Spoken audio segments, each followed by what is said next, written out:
Hello, good day everyone. I am Elmer Labinghisa, Manager of MMM Philippines. So nandito po tayo ngayon sa tutorial paano kunin yung ating mga referral link. Marami sa atin hindi alam kung saan yung ating referral link. Okay, so ano ba ang gamit ng referral link?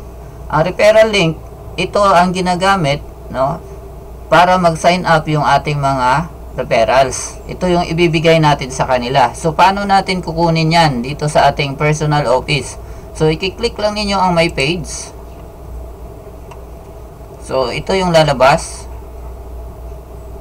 Okay, so yan ang lalabas sa inyong my page. Dito sa invite nickname in the system, kailangan nyo lang fill upan ito kasi by default blanco ito.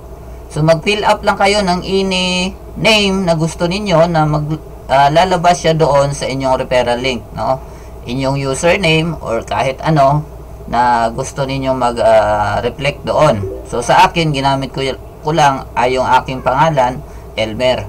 So isi-save nyo lang yan. So once na save na siya, punta lang kayo sa referrer ito. Okay, so may button dyan, show my referral link. Okay, so click nyo lang yan. Yan, lalabas na yung inyong referral link. So yan na yung inyong referral link. So anong gagawin nyo dyan? So right click nyo lang, then drag, left click, drag, para ma-highlight, then right click, then copy. Pwede nyo na yan i-paste sa inyong wall, sa Facebook wall ninyo, or pwede na ninyo chat sa inyong mga friends. So yan lamang po ang ating tutorial para sa referral link. Happy sharing, paki-share nyo lang yung ating MMM. Magtulungan po tayo na mapalaki ang MMM community dito sa Pilipinas.